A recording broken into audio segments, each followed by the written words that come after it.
Hi friends, welcome to my channel.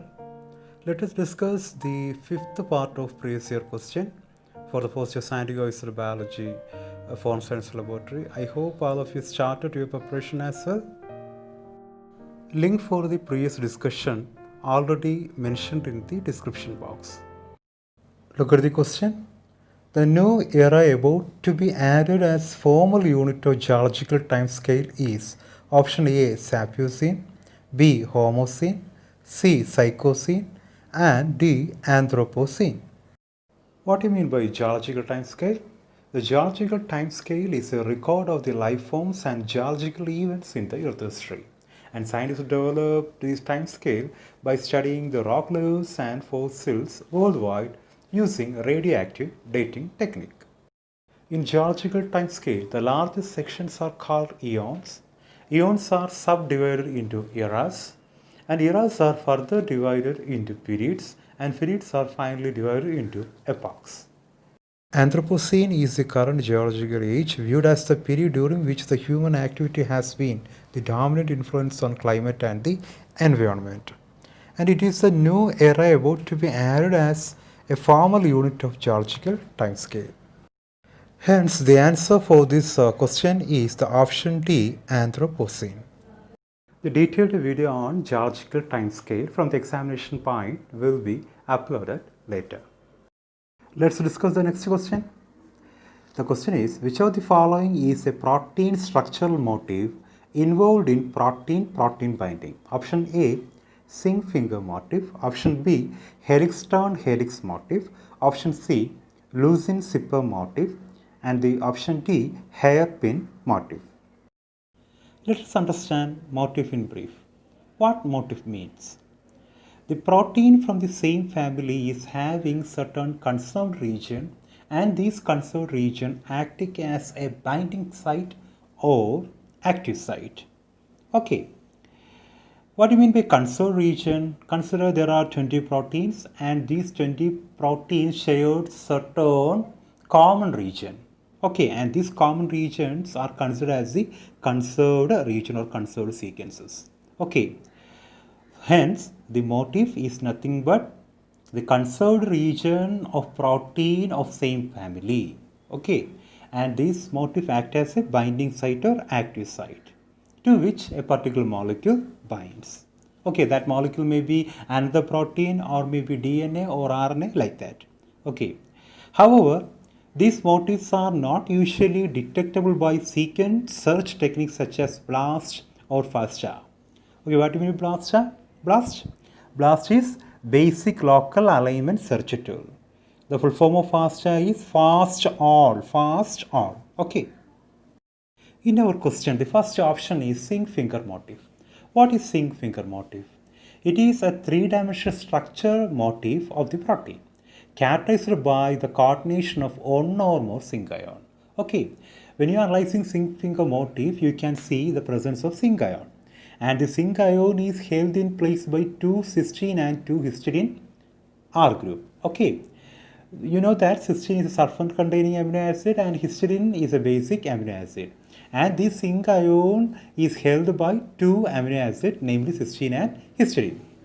Okay, and they are present in the tandem repeats. Okay, they are present in tandem repeats. What do you mean by tandem repeats? When certain sequences are repeated in a chain-like manner, it is known as tandem repeats. Okay, and zinc finger motif is usually associated with the DNA and RNA. Or simply we can say that zinc finger motif is a region where DNA and RNA binds. Okay, so zinc finger motif is mainly meant for the binding of either DNA or RNA. Okay, the zinc ion holding the structure together. And this the structure of zinc finger motif is maintained by whom? Maintained by simply by zinc ion. Okay, each zinc motif consists of 30 amino acid and folds into beta alpha structure. Okay, each zinc motif consisting of 30 amino acid and they have a conformation beta alpha structure. Okay, each finger primarily binds to a triplet within the DNA substrate. Okay, so zinc finger motif is mainly meant to bind with either DNA or with RNA and not with another protein. The B option in the question is helix turn helix motif. Okay, helix turn helix motif is a major structural motif capable of binding DNA. It is found in many regulatory proteins. It binds to the major group of DNA through a series of hydrogen bond and also through a weak bond, namely van der Waals interaction. And this bond is made with the basis of DNA. Okay. Then the other alpha helix do not have any recognition property, but it stabilizes the interaction between protein and DNA. Okay.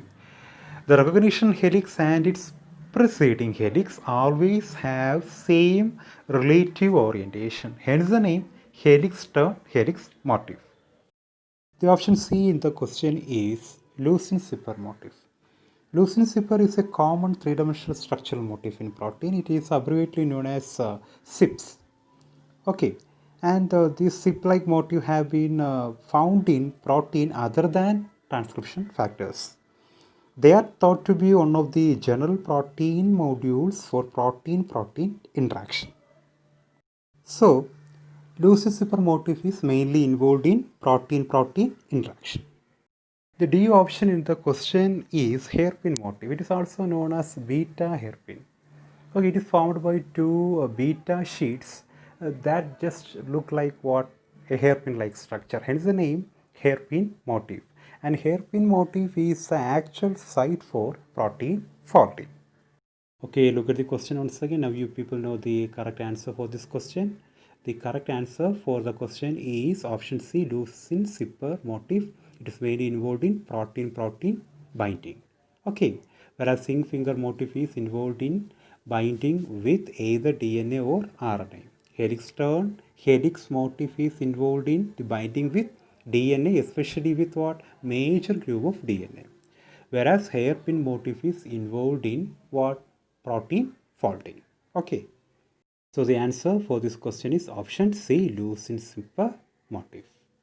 Let's go through the next question. The next question is Philadelphia chromosome is an example of chromosome where option A, segment is translocated. Option B, a segment is inverted. Option C, a segment is duplicated. Option D, a segment is looped.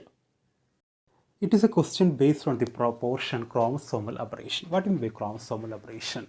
Chromosomal aberration is a type of chromosomal mutation which is due to change in the structure of chromosome. When a chromosomal mutation is due to change in the structure of chromosome, it is known as chromosomal aberration. It is of the following type. First one is the addition. When a segment of chromosome is added to an original chromosome, it is known as addition. When a segment of chromosomal fragment become deleted from the original chromosome, it is known as deletion.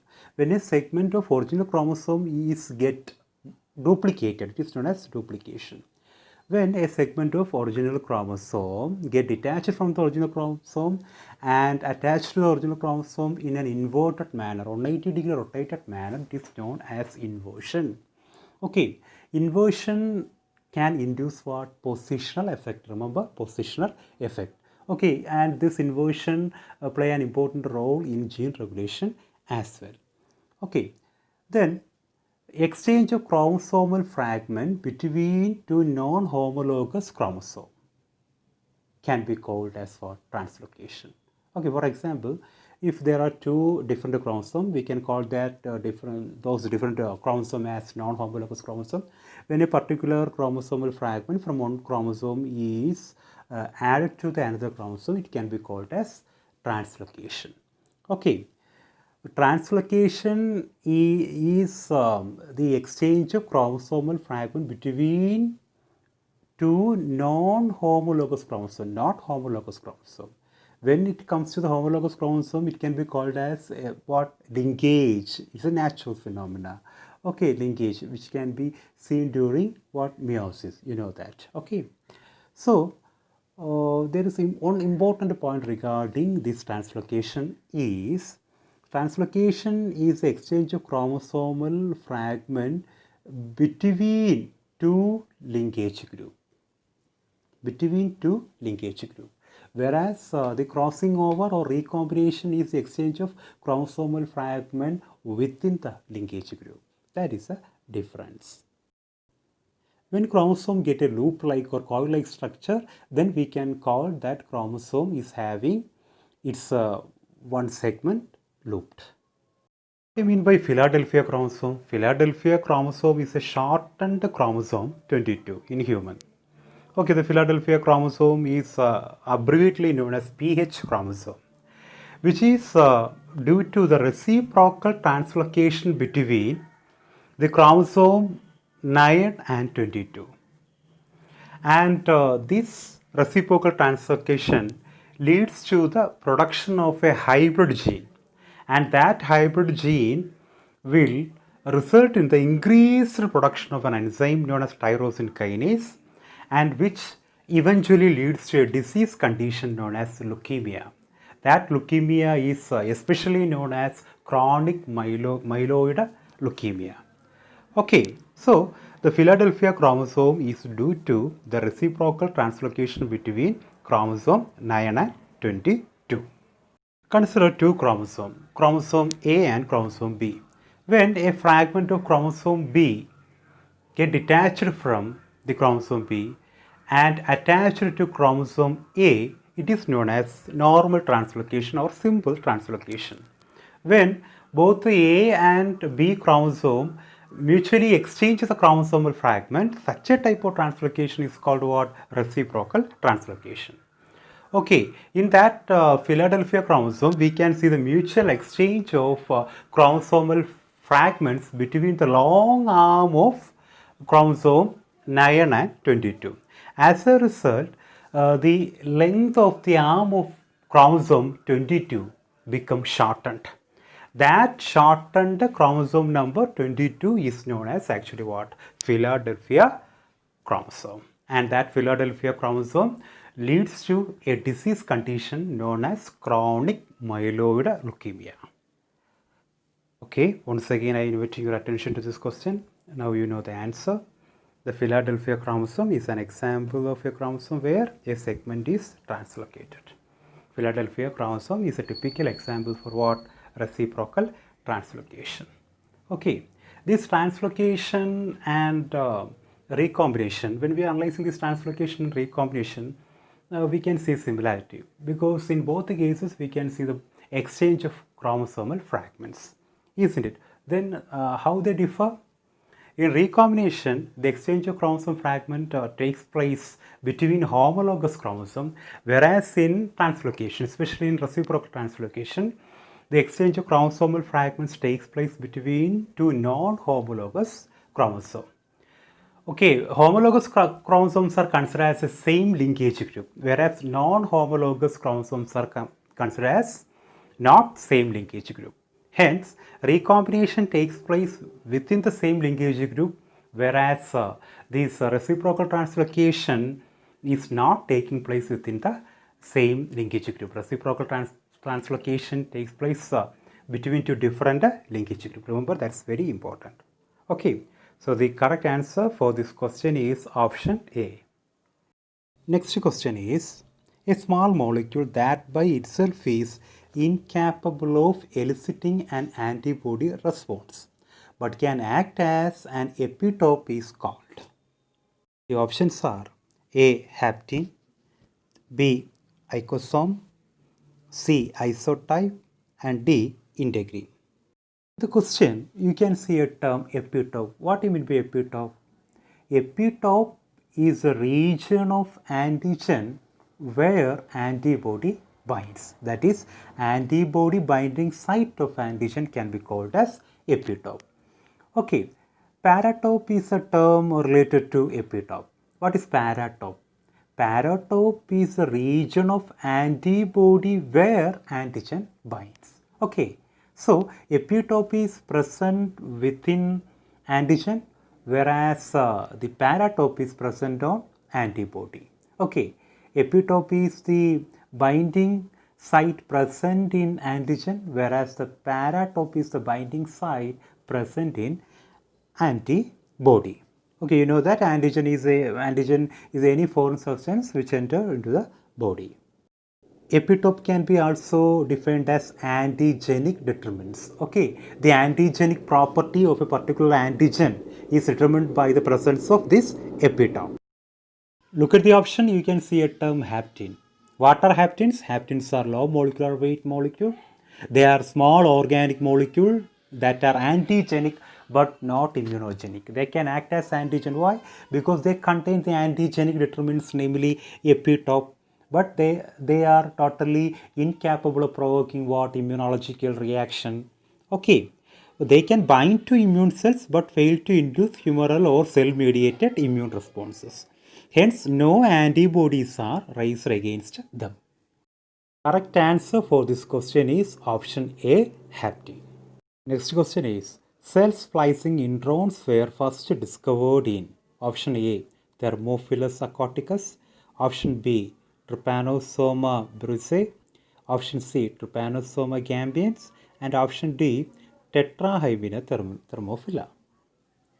You know that the process of production of RNA from DNA is known as transcription, okay, or RNA synthesis. But the RNA produced is a long RNA. It is known as heterogeneous nuclear RNA. It is the first product of transcription, primary product of transcription. Hence, that heterogeneous nuclear RNA is also known as what? Primary transcript. And that heterogeneous nuclear RNA or primary transcript contain both coding sequences as well as non-coding sequences. And that coding sequences are called as exons and non-coding sequences are called as introns. Okay, so the primary product of transcription contain two units, coding sequence namely exons and non-coding sequence namely introns. Hence that primary transcript is said to be heterogeneous. It's made up of two different units, isn't it? Coding as well as non-coding sequence. And that heterogeneous nuclear RNA is produced within the nucleus. Hence the name nuclear, heterogeneous nuclear RNA. Why that primary transcript is called heterogeneous nuclear RNA? Why it is called heterogeneous? Why? Because it is made up of two units, coding sequence namely exons and non-coding sequence namely introns. Why it is called nuclear RNA? Because that RNA is produced within the nucleus. Okay, that primary transcript is known as heterogeneous nuclear RNA, abbreviately known as hnRNA. You know that the process of production of protein from messenger RNA or mRNA is known as biosynthesis of protein or translation. To produce protein, this hnRNA should be converted into messenger RNA. In order to convert the hnRNA into messenger RNA, the non-coding sequences, namely intron present in hnRNA, should be removed. And the process of removal of these intron from the structure of hnRNA is known as splicing or RNA splicing. Okay, and this splicing is carried out by a specialized protein known as spliceosome. Generally, splicing occurs with the help of a group of protein or enzyme known as spliceosome. But in some organisms, the RNA itself can promote this splicing without the help of any protein or enzyme. Such a type of splicing is known as cell splicing. And this cell splicing introns were first discovered in a protozoan, namely Tetrahymena thermophila. So, answer for this question is option D, Tetrahymena thermophila. Remember, the cell splicing introns were first discovered in a protozoan, namely Tetrahymena thermophila. Thanks for watching. The discussion of the remaining questions will be uploaded at the earliest.